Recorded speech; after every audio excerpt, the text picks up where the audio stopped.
Billionaire didn't know he was a father until he saw his ex-wife with 3 children identical to him. Before we jump in, we'd love to know where you're watching from. Get ready for something special.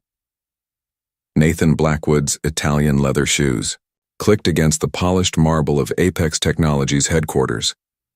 At 54, he'd built an empire that controlled nearly 40% of the global data security market. Today's board meeting had gone exceptionally well. Their stocks hit another record high. Yet as Nathan stood at the window of his penthouse office overlooking the Chicago skyline, he felt strangely empty. The rush of securing that Chinese contract had already faded. Awards lined his walls, financial magazines featured his stern face on their covers, and his net worth had 8 zeros. But something was missing. His assistant knocked softly. "Your driver is waiting, Mr. Blackwood. The mayor's charity gala starts in an hour." Nathan nodded, grabbing his cashmere coat. Another night of small talk with politicians and celebrities who wanted his money or influence. His second ex-wife, Caroline, would probably be there, awkward but unavoidable in their circles. As the Bentley glided through downtown Chicago, Nathan checked his emails on his tablet. The traffic slowed as they entered a decidedly less pristine neighborhood, a shortcut his driver Morris sometimes took when Lakeshore Drive was congested. "Sorry about the detour, sir," Morris said, stopping at a red light. Nathan glanced up disinterestedly and froze. There, on the crumbling sidewalk outside a rundown convenience store, stood a woman with 3 young boys. Something about her profile caught his attention, the way she tilted her head, her shoulders set with stubborn dignity despite her obviously worn clothes. Most striking was the empty sleeve where her left arm should have been. "Eliza," he whispered, his tablet sliding forgotten to the floor. As if hearing her name, the woman turned. Beneath a knit cap, a painfully familiar face stared directly at his window, her eyes widening in recognition. Nathan's world tilted on its axis. Eliza Thompson, his first wife from a lifetime ago. And those boys, identical triplets with his, gray eyes and square jaw, looked about 11 years old. "Stop the car," he commanded, already opening the door before Morris could fully brake. The Bentley hadn't fully stopped when Nathan threw open the door. Chicago's bitter December wind bit through his expensive suit as he rushed across the slushy street. "Eliza," he called. "Eliza Thompson?" The woman instinctively pulled the boys closer, her one arm stretching protectively across all 3. Recognition and something like terror flashed in her eyes. "Nathan." Her voice was raspier than he remembered. Weathered by years, he knew nothing about the boys. Carbon copies of each other with tousled dark hair and striking gray eyes stared curiously. One whispered to another, and all 3 scrutinized Nathan's face with unsettling intensity. "Are these?" Nathan couldn't finish the question. Eliza's jaw tightened. "Yes. Jackson, William, and Thomas. Your sons." The world seemed to spin. Nathan steadied himself against a lamppost. "How? When?" He struggled to form coherent thoughts. "I found out I was pregnant a week after you left," Eliza said flatly. "Surprise?" "Triplets." Nathan stared at the boys, his boys, who had his height, his jawline, his eyes. 11 years, he'd missed 11 years. "Why didn't you tell me?" His voice cracked. "Tell you?" Bitterness crept into her tone. "You made it perfectly clear our marriage was a mistake when you traded up for Carolyn Bennett and her daddy's investment money. The divorce papers were still warm when you got remarried." One of the boys, William, Nathan would later learn, stepped forward protectively. "Mom, who is this man?" Eliza hesitated. "This is your father." 3 identical pairs of eyes widened simultaneously. "I thought he was dead," Thomas blurted. Nathan felt the words like a physical blow. "Dead?" Eliza at least had the grace to look embarrassed. It was easier than explaining abandonment to toddlers. A homeless man shuffled past, eyeing the incongruous scene. A billionaire in bespoke clothing facing a one-armed woman and 3 boys in threadbare coats. "What happened to your arm?" Nathan asked quietly. "Industrial accident. 4 years ago." Eliza's gaze hardened. The company went bankrupt before paying full compensation, with 3 growing boys and medical bills. She shrugged her one shoulder. We manage. You're homeless, Nathan stated, noticing the overstuffed backpacks at their feet. We're between places, she corrected proudly. Our landlord sold the building. We're staying at a shelter until… No. The word came out more forcefully than he intended. No shelter, come with me. Jackson, the natural protector, stepped forward. Mom doesn't need your charity. Nathan looked at his son, and saw his own stubborn pride reflected back at him. It's not charity, he said softly. It's 12 years of missed responsibility. Tension crackled in the Bentley's luxurious interior. Morris kept glancing, in the rearview mirror, clearly confused by the sudden addition of 4 passengers. The triplets huddled together on one side, whispering and occasionally stealing glances at Nathan. Eliza sat rigidly, her one hand gripping her worn backpack. Where exactly are we going? She finally asked. The Peninsula Hotel, Nathan replied. I keep a permanent suite there. She stiffened. We're not charity cases, Nathan. It's just for tonight, he assured her, until we figure something out. William, the analytical one, spoke up. You live in a hotel? No, Nathan explained. I have a house in Lake Forest, but it's 45 minutes away, Eliza finished. Nathan looked surprised. I still read the business pages, she added quietly. Q. Car pulled under the hotel's elegant portico. The doorman's eyes widened slightly at the sight of Nathan Blackwood with a one-armed woman and 3 identical boys in worn clothes. Mr. Blackwood, welcome back, he managed professionally. In the grand lobby, more stairs followed them to the elevator. Nathan noticed Thomas clutching his mother's sleeve, overwhelmed by the opulence. The suite was larger than Eliza's last apartment. Floor-to-ceiling windows showcased Chicago's glittering skyline. The boys gravitated toward the massive television while Eliza stood uncomfortably in the center of the living room. Are you hungry? Nathan asked. Jackson answered immediately. Starving. Jackson, Eliza scolded. It's fine. Nathan grabbed the room service menu. Order whatever you want. While the boys debated between burgers and pizza, Nathan gestured Eliza to the balcony. Outside in the biting cold, privacy finally allowed the questions burning inside him. Triplets, he breathed. How did you manage alone? One day at a time, she replied. My sister helped until she moved to Oregon. Why didn't you tell me, Eliza? They're my sons. Her eyes flashed. You made your choice very clear, Nathan. You wanted your freedom and Caroline's connections. The divorce papers specifically waived all claims between us. For God's sake, I didn't know about the pregnancy? Would it have mattered? Her question hung between them. Nathan couldn't answer. The ambitious 32-year-old he'd been might have seen children as obstacles to his meteoric rise. Inside, the boys had ordered half the menu. William approached the balcony door, studying Nathan with unnerving intensity. Do we call you Dad? He asked bluntly. Nathan's heart lurched. If you want to. William considered this. I'll think about it.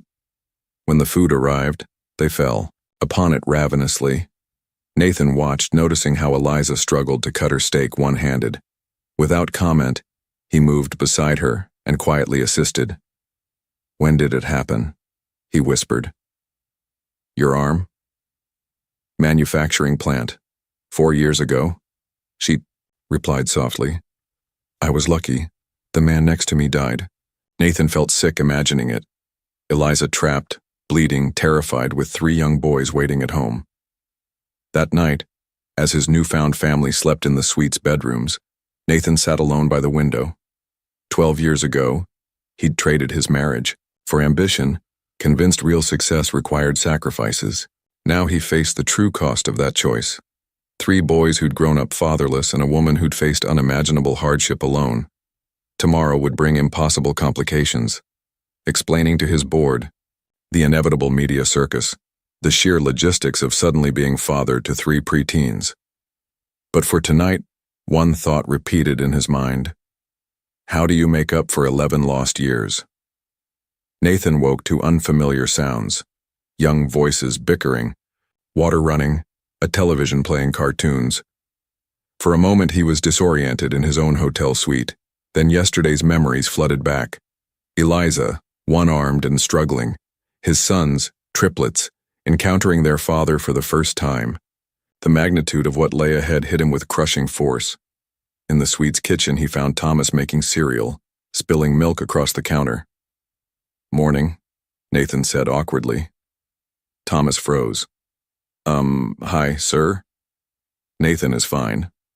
Or, he hesitated. Whatever makes you comfortable. William emerged from the bathroom, hair dripping. His analytical gaze took in Nathan's rumpled suit from yesterday. Do you really own Apex Technologies? He asked without preamble. I founded it, yes. William nodded, thoughtfully. Our school computer lab uses your security software. Your school? Nathan seized the opening. Which one is that? We don't go there anymore, William replied. We moved too far away after the eviction. Nathan's stomach tightened. Another consequence of his absence. Jackson appeared, protectively checking on his brothers before acknowledging Nathan with a curt nod. Where's your mother? Nathan asked. Bathroom, Thomas answered. It takes her longer, you know. He gestured vaguely toward his own left arm. Shame washed over Nathan. Eliza emerged, damp hair pulled back, wearing yesterday's clothes.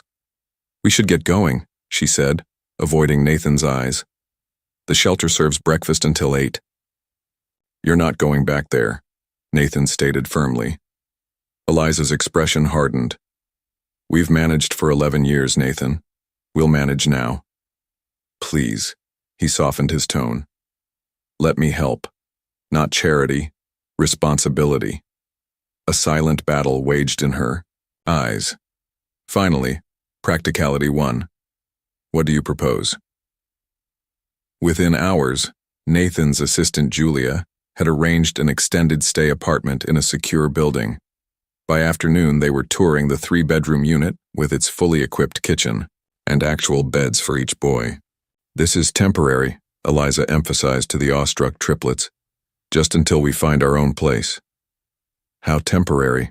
Jackson challenged, looking at Nathan. As long as you need, Nathan answered carefully. But I'm not disappearing again. Well, the boys explored. Nathan and Eliza stood awkwardly in the living room. I need to understand everything, he said. How you've lived, what you've endured. Pain flashed across her face. Why?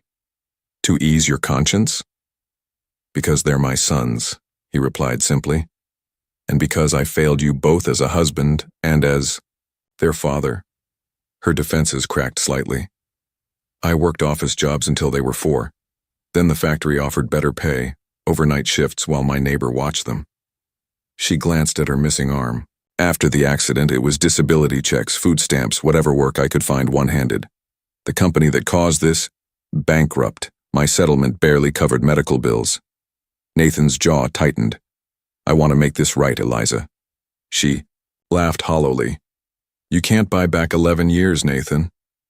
No, he agreed. But I can be here for the next 11, and the 11 after that.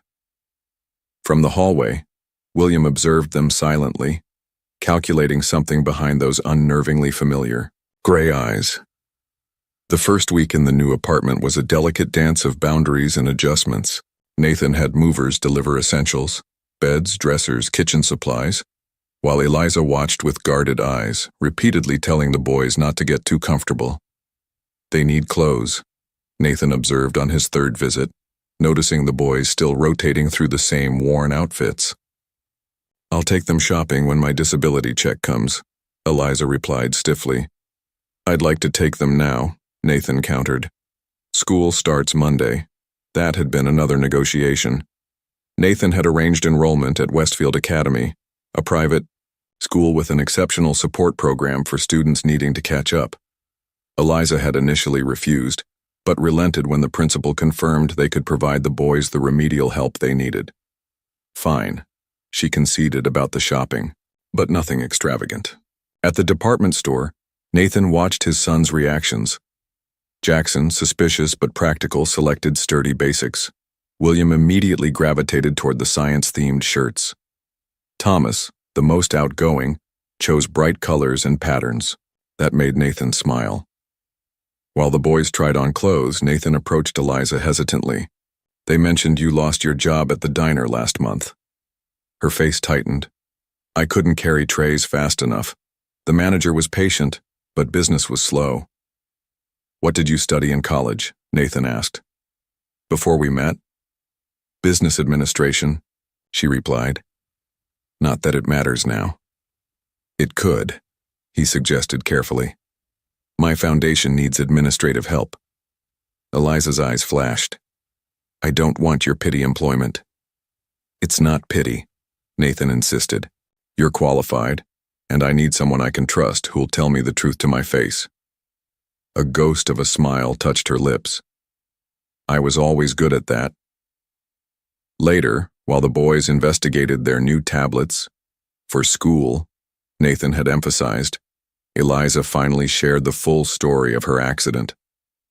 The safety guard was broken. Management knew, but production quotas were behind. Her voice remained clinical, detached. My sleeve got caught. I remember screaming, then nothing until the hospital. She swallowed hard. The boys were 7. They had to grow up overnight. And rehabilitation? Basic therapy until insurance ran out. The prosthetics were too expensive. She looked at her empty sleeve. I adapted. Nathan fought the urge to touch her shoulder, sensing she'd recoil from sympathy. What happened to your relationship with Caroline? Eliza asked suddenly, changing the subject. Nathan sighed. Lasted 3 years. She wanted my success, but not the work behind it. Her father pulled his investment when we divorced. Eliza studied him. Yet you still succeeded. The company did. I'm not sure about the man. He glanced toward the boys' room. What are they like? Their personalities? For the first time, Eliza's expression softened genuinely. Jackson's the protector. First to walk, first to fight if anyone teases his brothers. William's brilliant but quiet, lives in his head. And Thomas is sunshine. Never stops talking, makes friends everywhere. They're amazing, Nathan said quietly. You did that, Eliza. You raised incredible boys under impossible circumstances. Something unreadable flickered in her eyes. Not forgiveness, but perhaps the first crack in her armor. Don't hurt them, Nathan, she whispered. They've had enough. Disappointment. If you're going to be in their lives, be consistent or be gone. The first week in the new apartment was a delicate dance of boundaries and adjustments. Nathan had movers deliver essentials, beds, dressers, kitchen supplies, while Eliza watched with guarded eyes, repeatedly telling the boys not to get too comfortable. They need clothes, Nathan observed on his 3rd visit, noticing the boys still rotating through the same worn outfits. I'll take them shopping when my disability check comes, Eliza replied stiffly. I'd like to take them now, Nathan countered. School starts Monday. That had been another negotiation. Nathan had arranged enrollment at Westfield Academy, a private school with an exceptional support program for students needing to catch up. Eliza had initially refused, but relented when the principal confirmed they could provide the boys the remedial help they needed. Fine, she conceded about the shopping, but nothing extravagant. At the department store, Nathan watched his son's reactions. Jackson, suspicious but practical, selected sturdy basics. William immediately gravitated toward the science-themed shirts. Thomas, the most outgoing, chose bright colors and patterns. That made Nathan smile. While the boys tried on clothes, Nathan approached Eliza hesitantly. They mentioned you lost your job at the diner last month. Her face tightened. I couldn't carry trays fast enough. The manager was patient, but business was slow. What did you study in college? Nathan asked. Before we met? Business administration, she replied. Not that it matters now. It could, he suggested carefully. My foundation needs administrative help. Eliza's eyes flashed. I don't want your pity employment. It's not pity, Nathan insisted. You're qualified, and I need someone I can trust who'll tell me the truth to my face. A ghost of a smile touched her lips. I was always good at that. Later, while the boys investigated their new tablets for school, Nathan had emphasized, Eliza finally shared the full story of her accident. The safety guard was broken. Management knew, but production quotas were behind. Her voice remained clinical, detached. My sleeve got caught. I remember screaming, then nothing until the hospital. She swallowed hard. The boys were 7. They had to grow up overnight. And rehabilitation? Basic therapy until insurance ran out. The prosthetics were too expensive. She looked at her empty sleeve. I adapted. Nathan fought the urge to touch her shoulder, sensing she'd recoil from sympathy. What happened to your relationship with Caroline? Eliza asked suddenly, changing the subject. Nathan sighed. Lasted 3 years. She wanted my success, but not the work behind it. Her father pulled his investment when we divorced. Eliza studied him. Yet you still succeeded. The company did. I'm not sure about the man. He glanced toward the boys' room. What are they like? Their personalities? For the first time, Eliza's expression softened genuinely. Jackson's the protector. First to walk, first to fight if anyone teases his brothers. William's brilliant but quiet, lives in his head. And Thomas is sunshine. Never stops talking, makes friends everywhere. They're amazing, Nathan said quietly. You did that, Eliza. You raised incredible boys under impossible circumstances. Something unreadable flickered in her eyes. Not forgiveness, but perhaps the first crack in her armor. Don't hurt them, Nathan, she whispered. They've had enough. Disappointment. If you're going to be in their lives, be consistent or be gone. 2 weeks into their new arrangement, Nathan sat at the kitchen table helping the triplets with math homework. Though enrolled in the same grade, the boys displayed vastly different learning styles. Jackson rushed through problems, Thomas doodled in margins, and William meticulously showed each step. That's not how Mom taught us fractions, Thomas protested. When Nathan demonstrated a technique. Show me your way, Nathan encouraged. Thomas demonstrated a creative method Eliza had developed using everyday objects when textbooks were unavailable. Nathan was impressed. Your mom's pretty brilliant, he admitted. From the doorway, Eliza observed silently. She'd started part-time at Nathan's foundation 3 days ago, reluctantly accepting the role. Though still wary, she couldn't deny the stability helped the boys. They hadn't been this relaxed in years. Dinner's ready, she announced. Homework gets cleared off the table. During the simple meal, Thomas excitedly described his science teacher's demonstration. He made a volcano explode. Can we try that at home, Mom? Dad has a big backyard. Everyone froze at Thomas's casual use of Dad. It was the first time any of the boys had called Nathan that. Thomas blushed, looking uncertain. Sorry, I didn't mean. It's okay, Nathan said quickly, voice rough with emotion. I'd love to host a volcano experiment. Later, after the boys went to bed, Nathan lingered. These evening conversations had become a tentative routine.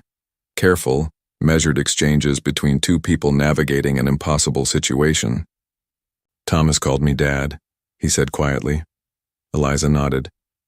He's always been the most open-hearted. Don't read too much into it. And you? What should I read into your acceptance of the foundation job? Practicality, she replied. The boys need stability. Nathan studied her, still beautiful despite the hardship etched into her features.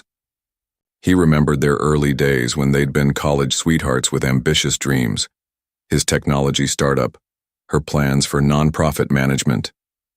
Do you ever think about before? He asked. When we first met? A shadow crossed her face. I try not to. I was different then. We both were. Young, idealistic. She absently rubbed her left shoulder, a habit Nathan noticed when she was stressed. Your investors changed you. Suddenly my community-focused ideas were quaint compared to market domination. I got caught up in it, Nathan admitted. Success became the only metric that mattered, and Caroline was properly connected, Eliza added without inflection. Perfect for your new image. Nathan winced at the truth. I made catastrophic mistakes, Eliza. Not just leaving you, though that tops the list, but forgetting why I wanted success in the first place. He hesitated. The foundation was an attempt to recapture that original purpose. For the first time, genuine curiosity showed in Eliza's eyes. What does it actually do? Provides technology access and education to underserved communities. We've built computer labs in 50 schools across the country. Something softened in her expression. That sounds like the Nathan I used to know. It wasn't forgiveness, but it was acknowledgement. The first recognition that beneath the wealthy CEO might still exist the idealistic young man she'd once loved. Will you tell me about them? Nathan asked. The milestones I missed. First steps, words. Eliza hesitated, then reached for her phone. I don't have many photos. Phones were luxuries, but I kept a journal sometimes. As she shared glimpses of his son's early years, Nathan realized he was being offered something precious, a chance to witness, even secondhand, the childhood he'd missed. The inevitable media storm hit 3 weeks after Nathan found his family. Apex Technologies was hosting its annual tech showcase, and Nathan had made a last-minute decision to bring the triplets. The press will be there, Eliza had warned. They're my sons. I'm not hiding them, Nathan replied firmly. Now, as camera flashes exploded around them in the convention center lobby, he questioned his judgment. Jackson stood protectively near his mother. William observed everything with calculated interest, and Thomas waved enthusiastically at the reporters. Mr. Blackwood, are these your children? How long have you known about them? Ms. Thompson, why did you keep them secret? Nathan steered them through the crowd, his security team creating a buffer. Inside the VIP lounge, he found his PR director, Patricia, waiting, her expression grim. Social media's exploding, she reported. You could have warned me. I don't owe explanations for my family, Nathan responded coolly. The boys were immediately captivated by the technology demonstrations. William disappeared into deep conversation with the engineering team about quantum processing. Thomas charmed everyone he met, collecting business cards and free gadgets. Even Jackson relaxed, testing a virtual reality headset. Eliza stood apart, clearly uncomfortable in her simple dress among designer outfits. When the company's chief financial officer approached her with barely concealed suspicion, Nathan intervened. Victor, meet Eliza Thompson, the foundation's newest administrator and my former wife. Current co-parent, Eliza corrected quietly as the evening progressed. Nathan noticed board members huddled in corners, casting concerned glances his way. He wasn't surprised when board chairman Hamilton requested a private word. Quite the bombshell, Nathan, Hamilton said, swirling his scotch. Triplets. Hidden for over a decade, reappearing just before our IPO announcement. They weren't hidden, Richard. I didn't know they existed. Hamilton's eyebrow arched skeptically. Shareholders despise surprises. Stability and predictability drive stock prices.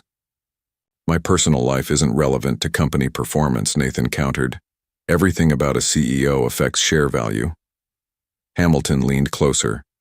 The board suggests keeping your situation low profile until after the IPO. Nathan felt a familiar anger rising, the same ruthless instinct that had once driven him to sacrifice his marriage for success. Before he could respond, William appeared at his elbow. Dad? Thomas is getting overwhelmed by the noise.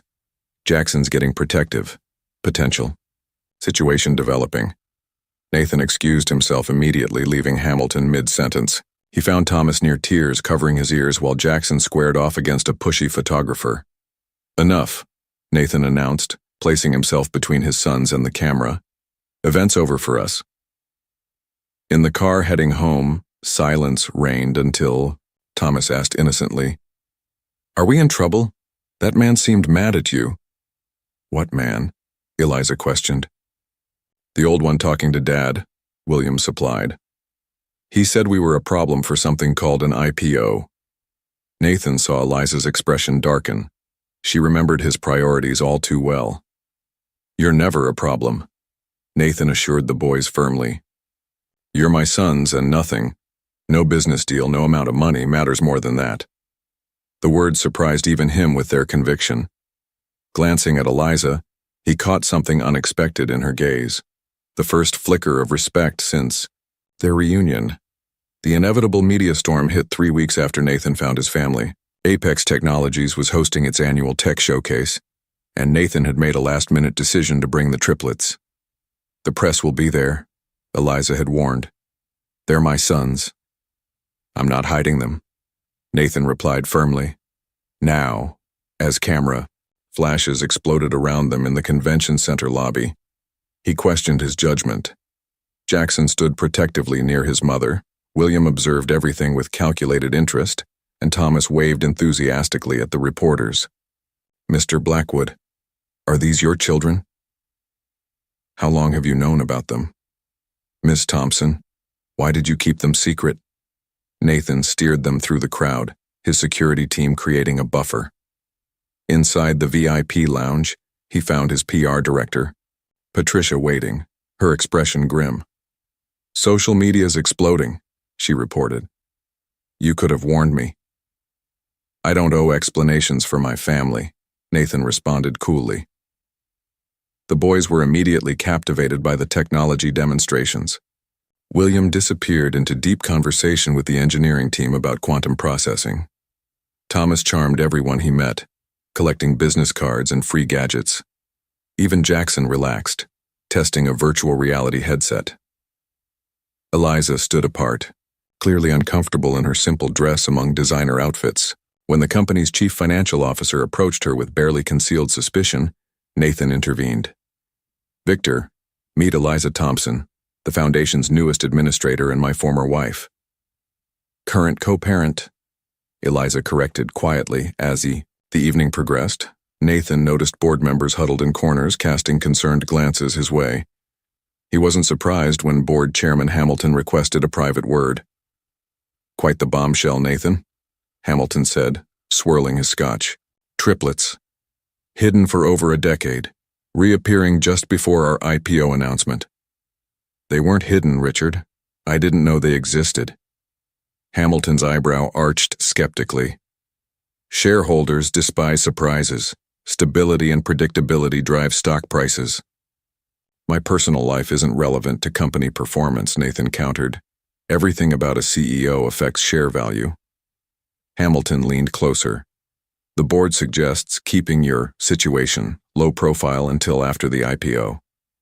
Nathan felt a familiar anger rising, the same ruthless instinct that had once driven him to sacrifice his marriage for success. Before he could respond, William appeared at his elbow. Dad? Thomas is getting overwhelmed by the noise. Jackson's getting protective. Potential. Situation developing. Nathan excused himself immediately, leaving Hamilton mid-sentence. He found Thomas near tears, covering his ears while Jackson squared off against a pushy photographer. Enough, Nathan announced, placing himself between his sons and the camera. Event's over for us. In the car heading home, silence reigned until Thomas asked innocently, Are we in trouble? That man seemed mad at you. What man? Eliza questioned. The old one talking to Dad, William supplied. He said we were a problem for something called an IPO. Nathan saw Eliza's expression darken. She remembered his priorities all too well.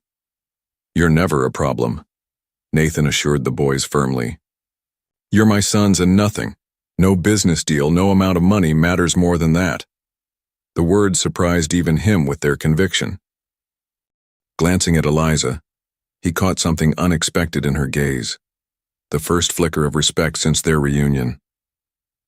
The morning after the tech showcase, Nathan's phone wouldn't stop ringing. Every news outlet wanted a statement about his secret family. The Apex Technologies PR team proposed various narratives, but Nathan rejected them all. I'm not spinning this, he told Patricia firmly. Draft a simple statement. I recently discovered I'm father to triplet sons. I'm committed to being part of their lives. Request privacy as our family adjusts. At the apartment, Nathan found Eliza watching morning news with a stricken expression. The top story featured photos of them at the event with speculation about whether she'd hidden the boys to eventually seek financial gain. I'm so sorry, Nathan said, shutting off the TV. This is exactly what you feared. They found our old address, Eliza replied quietly. Reporters are interviewing former neighbors. Someone from the shelter sold a story about the homeless triplets. With the crippled mother, Nathan's jaw tightened with anger. We'll set the record straight. That's not how media works, Nathan. The damage is done. He sat beside her, careful to maintain distance. I can move you to a secured building with private access. Running won't help. The boys have school. I have work. Determination hardened her features. We'll weather this. The door buzzed. Nathan checked the security camera to see Hamilton and 2 board members waiting. He sighed heavily.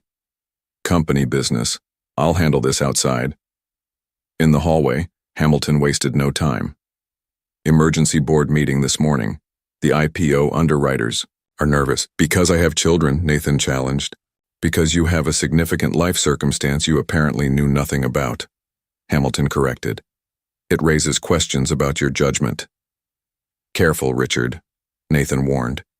You need to distance yourself from this situation until the offering goes through, another board member added. Temporarily.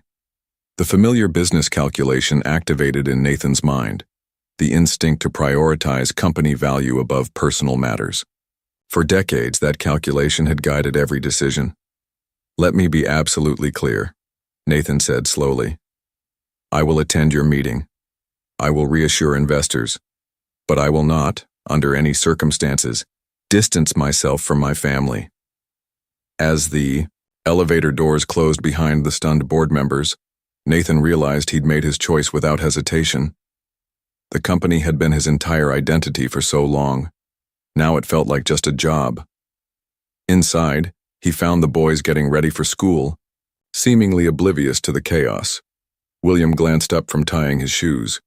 The derivative probability function you showed me yesterday worked, he said. I finished that math module early. He's 3 grades ahead in math now, Eliza explained with quiet pride. Jackson emerged from the bathroom, hair still damp. Mom, says there's reporters. Do we need to move again? The weariness in his voice, a child too accustomed to instability, broke Nathan's heart.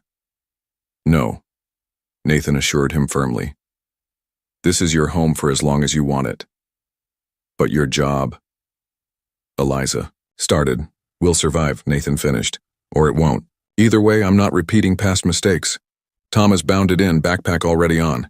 Dad, can you drive us to school, please, in the cool car? The Bentley attracts attention, Eliza cautioned.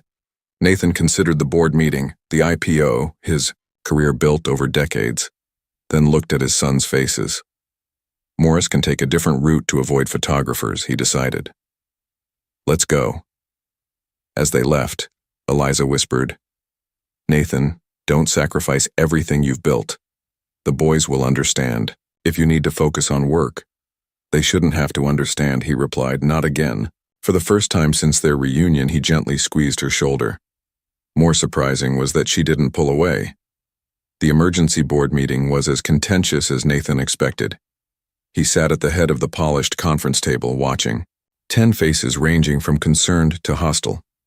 The optics are problematic, said Vanessa Chen, head of investor relations. Business media is questioning your judgment. Social media is divided between those calling you a heartless abandoner and those claiming you're being manipulated. What matters is how this affects the IPO, Hamilton interjected.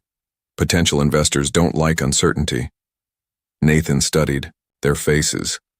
People he'd worked alongside for years, who knew only the ruthlessly focused version of himself. I've prepared a statement, he said calmly. I recently discovered I'm father to triplet sons. I'm committed to my family and to this company. Both can thrive simultaneously. That's insufficient, argued Victor, the CFO. We need to assure shareholders your personal situation won't impact leadership. A notification lit up Nathan's phone, a text from Eliza. Thomas sent to principal's office. Fight with classmate who called me a gold digger. Can you call the school? Without hesitation, Nathan stood. This meeting is postponed. Family emergency. Nathan, Hamilton sputtered. The underwriters are waiting. Then they'll continue waiting, Nathan replied, collecting his coat. My son needs me. At Westfield Academy, Nathan found Thomas with a split lip, slumped in a chair outside the principal's office. The boy's eyes widened with surprise when he saw his father. You came, Thomas said, voice small. Of course I came, Nathan replied, sitting beside him. I didn't mean to fight, Thomas whispered. But Ethan said Mom was only after your money, that she trapped you. Nathan felt a surge of protective anger. That's completely untrue. I know, Thomas sniffled. Mom could have told you any time if she wanted money. She didn't even cash your first child support check. Said we'd manage this. We could wait until it wasn't so complicated. Nathan froze. What check? Thomas looked confused. The one that came last week. Mom put it in her drawer. The principal emerged, expecting to see Eliza. Finding Nathan Blackwood instead rendered him momentarily speechless. Mr. Blackwood, I didn't realize you'd be coming. My son was defending his mother's honor, Nathan stated firmly. While I don't condone violence, I understand his reaction. Later, driving Thomas home, Nathan asked casually, So Mom didn't want to cash my check? Thomas shrugged. She said we should wait until we know if you're staying for real. At the apartment, Nathan found Eliza reorganizing the kitchen one-handed, a methodical process she'd perfected over years. How's Thomas? She asked immediately. 1 day suspension, which I'm treating as a father-son day tomorrow, Nathan answered, then added, You didn't tell me you received the support payment. Eliza froze, then sighed. Thomas mentioned it. Why didn't you cash it? She turned to face him directly. Because this isn't about money, Nathan, it never was. The moment I cash that check, people will say I planned this, that I kept the boys hidden to eventually cash in. People will talk regardless, Nathan reasoned. It's not just that, she admitted. Once I accept financial help, there's no going back. What happens when you move on to the next shiny opportunity? The boys will be used to a lifestyle I can't provide alone. The distrust in her voice stung, but Nathan recognized its source, the ambitious young man who'd abandoned her without a backward glance. I'm not that person anymore, he said quietly. Eliza studied him, weighing truth against experience. Maybe not, she conceded. But forgive me if I need more than a month to believe that. The IPO announcement went ahead despite the board's concerns. To everyone's surprise, especially Hamilton's, Apex Technologies' valuation exceeded projections. Analysts attributed this to Nathan's newfound humanizing story, resonating with the public. Perhaps family values sell better than we thought, Hamilton reluctantly admitted at the post-IPO celebration. Nathan barely registered the comment, distracted by his phone. William had sent a photo of his science project, a working model of sustainable energy distribution that had won first prize. Nathan had helped with the circuitry last weekend, one of the most rewarding experiences of his life. You seem distracted for someone who just added several billion to his net worth, remarked Patricia. I promised to be home for dinner, Nathan replied, checking his watch. The boys are cooking. Patricia studied him with newfound respect. You've changed, Nathan. For the better, I hope. At the apartment, Nathan found chaos. Smoke billowed from the kitchen where Thomas enthusiastically stirred something unidentifiable. Jackson argued with William about proper pasta cooking times. Eliza supervised one-handed, laughing despite the disaster unfolding. Our gourmet chefs insist they don't need help, she explained when Nathan entered. We wanted to surprise you, Thomas said. To celebrate your big work thing. And we're celebrating William's Science Award, Jackson added. Nathan removed his tie and rolled up his sleeves. What can I do? The meal was barely edible, pasta overcooked, sauce burned. But Nathan couldn't remember enjoying dinner more. Listening to the boys describe their day, occasionally catching Eliza's eye across the table, he felt a contentment he'd never known during his years of solitary success. Later, after the boys went to bed, Nathan helped Eliza clean up. "The foundation," director called.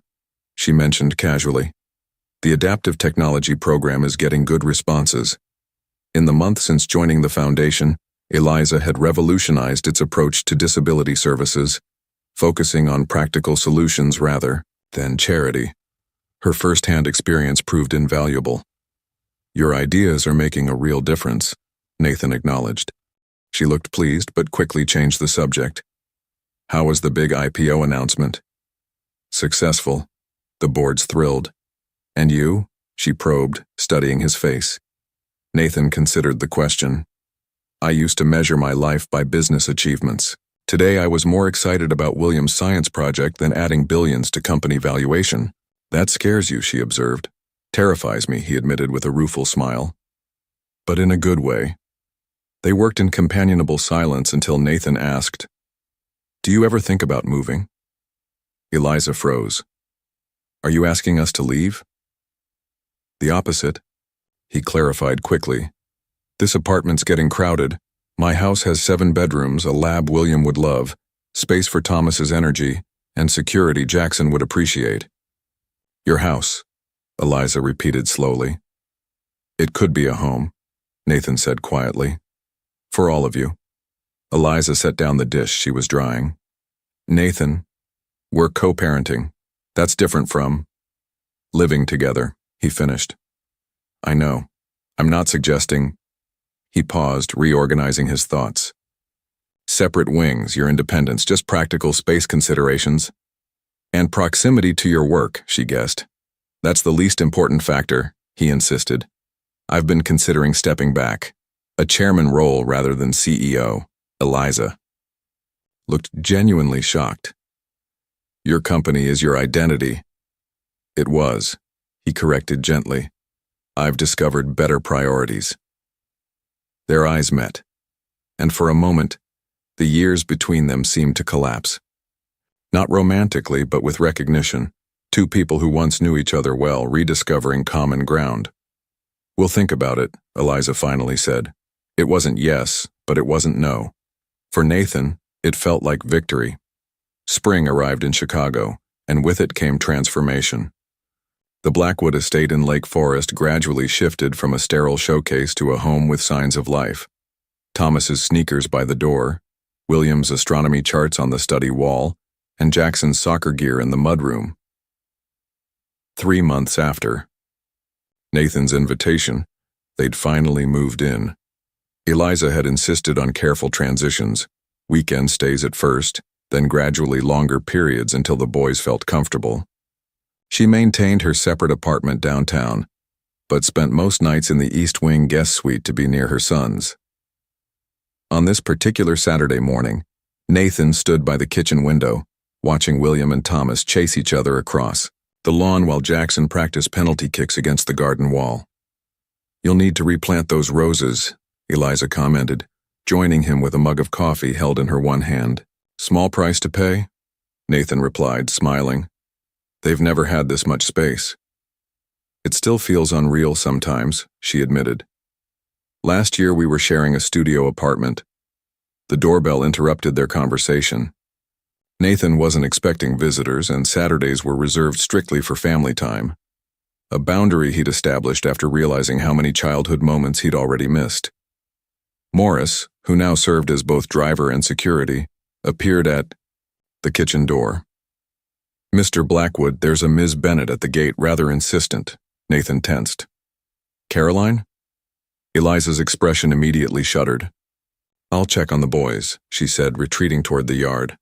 "Wait," Nathan called. "This concerns you too. Let her in, Morris, but stay close."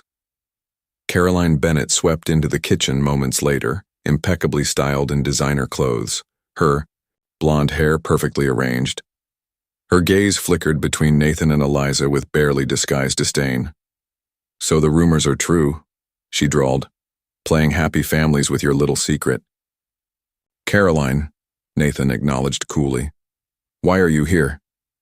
Professional courtesy, she replied. Daddy's investment group is considering Apex Technologies' competitor for acquisition. Thought you should know. Nathan recognized the thinly veiled threat. Caroline's father still wielded significant influence in tech investment circles. That's business, he replied calmly. This is my home. My family time. Caroline's gaze fixed on Eliza. And you must be the long-lost first wife. Quite the comeback story. From homeless to the estate in 3 months flat. Before Nathan could intervene, Eliza stepped forward. I'm not interested in your opinion of me, Ms. Bennett. But I will ask you to leave before my sons come inside. They deserve peaceful weekends.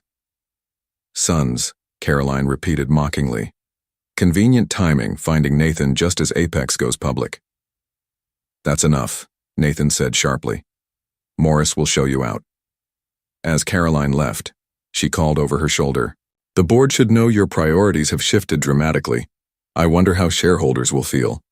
When the door closed, Eliza's composure cracked. She's right about one thing, your priorities have changed. The Nathan I knew would have been on the phone immediately, damage control with her father. That Nathan didn't have anything worth protecting, he replied quietly.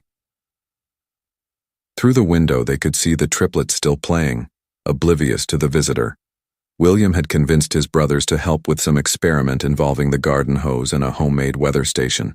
I don't want them caught in corporate politics, Eliza said. Neither do I.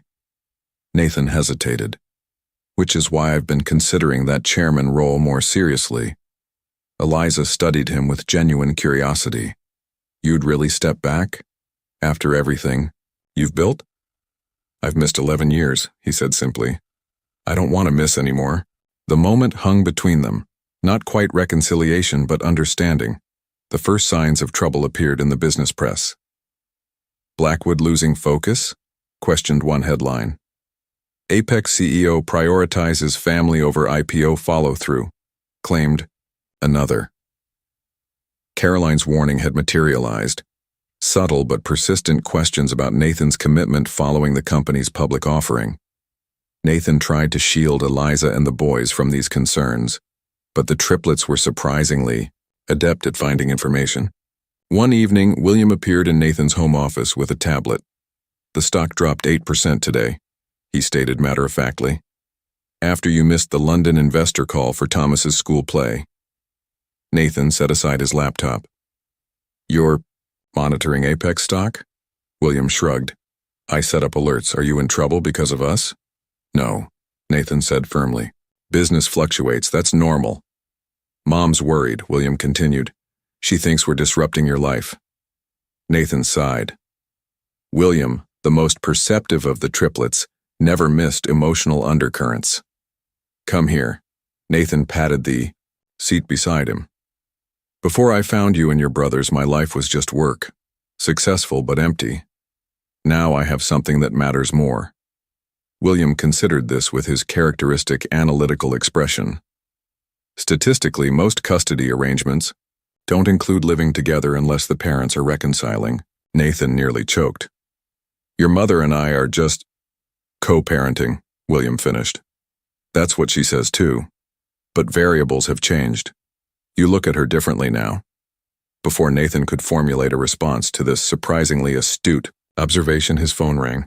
Hamilton's name flashed on the screen. I need to take this, Nathan apologized. William nodded, slipping out silently. Even at 11, he understood business emergencies. Richard, Nathan answered. It's after hours. The Bennett Group has made a hostile move, Hamilton replied without preamble. They've acquired 15% of outstanding shares through shell companies. They're partnering with Vision Tech for a takeover attempt. Nathan felt a familiar surge of competitive anger. Caroline was just a messenger. Emergency board meeting tomorrow morning. You need to demonstrate full commitment, Nathan. Shareholders are nervous about your divided attention. After hanging up, Nathan found Eliza in the kitchen, preparing lunches for tomorrow. The domesticity of the scene, her efficient movements despite having only one arm, The colorful notes she tucked into each lunch bag struck him powerfully. "Business. Crisis?" she asked, noting his expression. "Caroline's father is making a play for Apex," he admitted, "using my family commitment against me." Eliza set down the knife she was using to cut sandwiches. "This is exactly what I feared. They're punishing you for choosing the boys." "It's just business tactics," Nathan tried to reassure her. "Is it?" She looked skeptical. "You've missed 3 major meetings in 2 weeks for school events."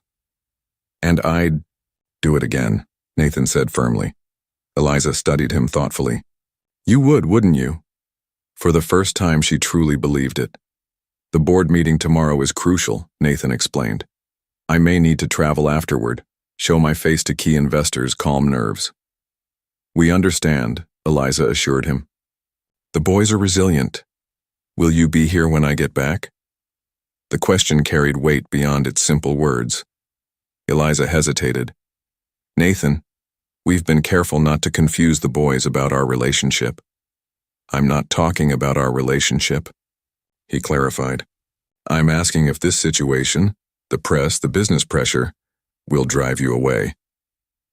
Her answer was interrupted by Thomas bounding into the kitchen, pajama-clad and excited about a school project. The moment passed, but Nathan carried her. Uncertain expression with him like a weight. Nathan returned from his investor tour exhausted but successful. He'd spent 2 weeks crisscrossing the country, reassuring major shareholders that Apex Technologies remained his priority despite family commitments. The Bennett Group's takeover attempt had stalled, for now. The house was quiet when he arrived home late Friday evening. A note from Eliza explained that the boys were at a school overnight trip, their first since moving in with Nathan.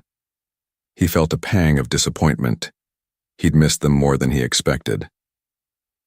Unable to sleep, Nathan wandered through the suddenly empty-feeling mansion. In the kitchen, magnets held the boys' schoolwork to the refrigerator, Thomas's creative writing piece, William's perfect math test, Jackson's improved English essay. Evidence of lives advancing even in his absence. Nathan paused at Eliza's door in the east wing, noticing light beneath it. He knocked softly. "Come in," she called. He found her sitting in an armchair, reading, glasses perched on her nose, reviewing. "Foundation documents, you're back," she said, removing her glasses. "How was the trip?" "Productive. The Bennett threat is neutralized temporarily." He gestured to the papers. "Working late?" "The prosthetics program needs restructuring," she explained. "The current application process is too complicated for people already overwhelmed by medical bureaucracy." Nathan smiled inwardly. This was exactly why she was perfect for the foundation. Empathy combined with practical solutions. "I've been thinking," he said carefully, "about what William asked before I left." Eliza looked confused. "What did he ask?" "He pointed out that our living arrangement is statistically unusual for people who aren't reconciling."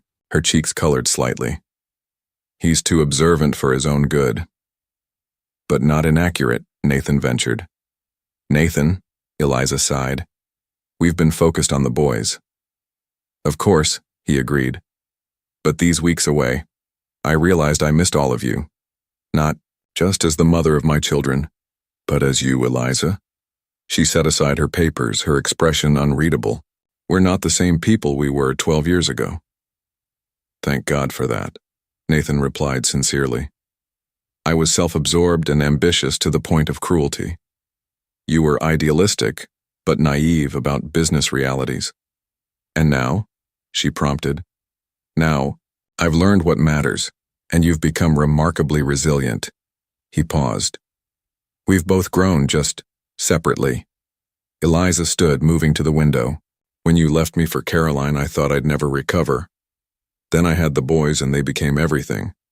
After the accident, I didn't have space for anything except survival." She turned to face him. "The idea of trusting you again, it's terrifying." "I understand," Nathan said quietly. "Do you?" Her voice strengthened. Because the Nathan I knew would have sacrificed anything for success. How do I know the next business crisis won't revert you to that person? It was the question. He'd been wrestling with himself. I can't prove it with words, he admitted.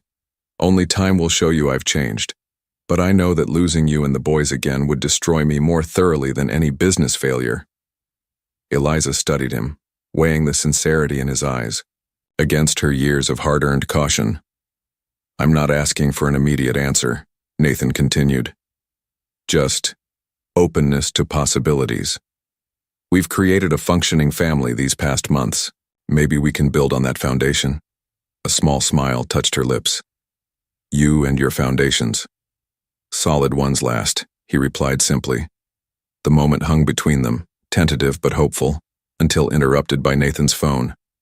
Text messages from each boy about their overnight adventure flooded in simultaneously. They've reached a signal area, Eliza explained, her expression softening. As Nathan scrolled through the messages, Thomas's excitement, William's detailed observations, Jackson's brief but caring check-in, he felt Eliza watching him. We have amazing sons, he said. Yes, she agreed softly. We do. Summer transformed the Blackwood estate. The previously immaculate but sterile gardens now featured a makeshift soccer field for Jackson, a weather monitoring station for Williams, experiments and colorful wind chimes Thomas had crafted in art class. The formal dining room had been repurposed as a project space, currently housing a half-built robot the triplets were constructing under Nathan's guidance. 6 months since their chance encounter, the family had found its rhythm. After the attempted takeover, Nathan had made his decision official, transitioning to executive chairman while promoting his longtime COO to CEO. The board had reluctantly accepted after seeing his detailed succession plan. You're certain about this? Eliza had asked when he announced his decision. Completely, Nathan confirmed. 3 days a week at the office, the rest dedicated to family and foundation work. Now, on a warm July evening, Nathan stood on the terrace, watching the sunset. The boys were having their first overnight with school friends, a normal childhood experience that would have been impossible during their unstable years. It's strangely quiet, Eliza observed, joining him with 2 glasses of iced tea. Too quiet, Nathan agreed, accepting a glass. I keep expecting Thomas to appear with some wild new idea. Eliza smiled. Remember last week when he decided to create a water slide from the 2nd floor? I've never moved so fast in my life. Nathan laughed. These moments had become precious, casual conversations without the guardedness that had characterized their early reunion. Eliza had gradually relaxed her defenses, allowing Nathan to glimpse the woman who had survived unimaginable challenges.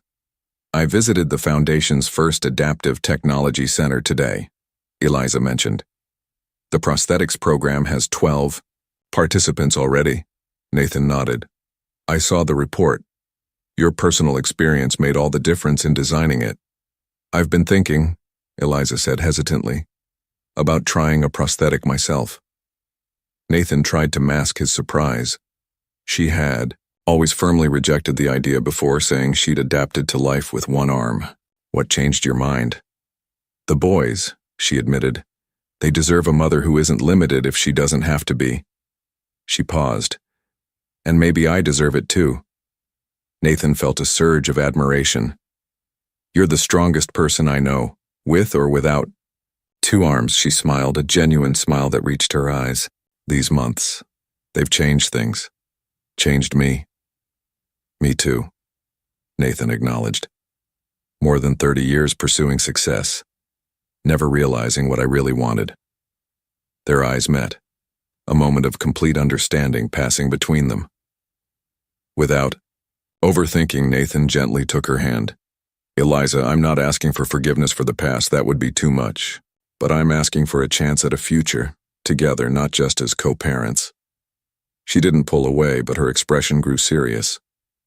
Nathan, if we tried again, I couldn't survive being abandoned a second time. I'm not that man anymore, he promised. And I'll spend the rest of my life proving it if you'll let me. Her fingers tightened around his.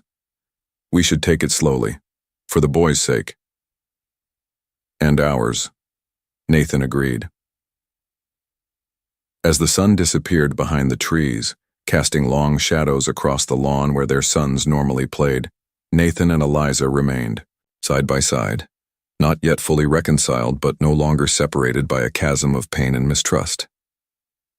One day at a time, Eliza whispered, resting her head tentatively against his shoulder.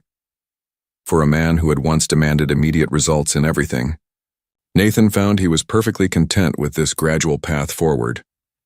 After all, some foundations needed to be rebuilt with careful precision. 1 year to the day since Nathan's Bentley stopped at that fateful red light, the Blackwood estate buzzed with activity. The foundation's first adaptive technology center was officially opening, and the family had gathered in the garden for a private moment before the public ceremony. Nathan adjusted his tie, trying to calm his nerves. He'd given countless presentations to investors, but today felt more significant than any IPO.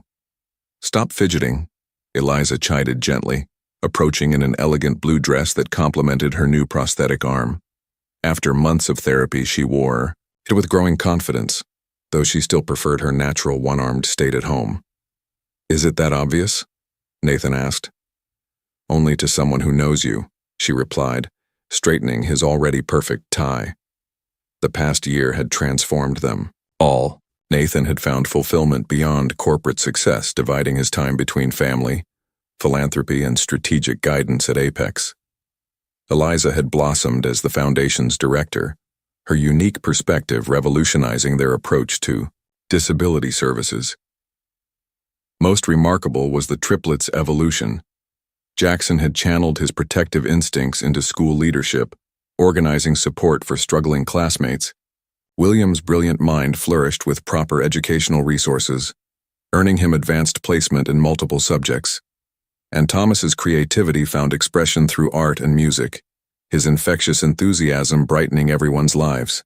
They're ready for you, Morris announced, approaching with his usual dignity despite the world's best unofficial grandpa t-shirt the boys had given him for his birthday. Nathan took Eliza's hand, a gesture that had become natural over months of careful reconciliation. Shall we? At the center's entrance, a modest crowd had gathered, foundation staff, program participants, media, and board members. The triplets waited at the podium, identical in navy suits, but unmistakably individual in their postures. Jackson standing, tall and confident, William slightly hunched in thought, Thomas bouncing with barely contained excitement. When Nathan and Eliza approached, Thomas grabbed the microphone. Our parents are here. Now we can start. Laughter rippled through the audience. Nathan felt his chest tighten at that simple phrase. Our parents, spoken without hesitation or qualification. The ceremony proceeded with speeches about technological access and equal opportunity, but Nathan found himself focusing on the journey rather than the achievement. 1 year ago, he'd been a successful but hollow man who had abandoned his pregnant wife for ambition.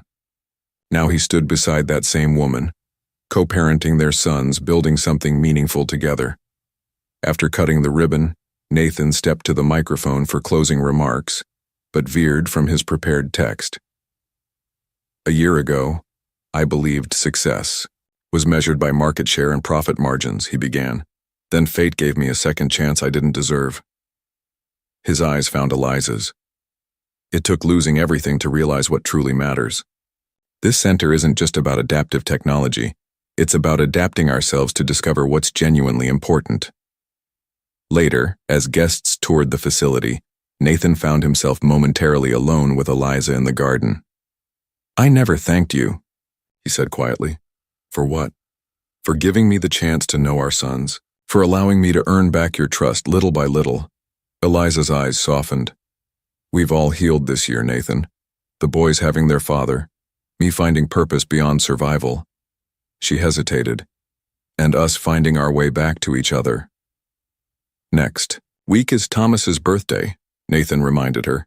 He's been dropping hints about wanting his parents officially together again. Eliza smiled. Subtle hints, like asking when we're getting remarried? At breakfast. Every day. "And what do you think?" Nathan asked, heart racing despite his outward calm. Eliza took a breath. "I think life taught me the hard way that nothing is guaranteed, but I also think some journeys come full circle for a reason." Her hand found his. "I'm ready if you are." As their sons bounded toward them across the lawn, faces alight with joy and possibility, Nathan and Eliza exchanged a look of quiet understanding. The fortune Nathan had lost and found wasn't measured in billions, but in second chances, and the wisdom to recognize real wealth when it finally appeared before him at a red light on a Chicago street corner.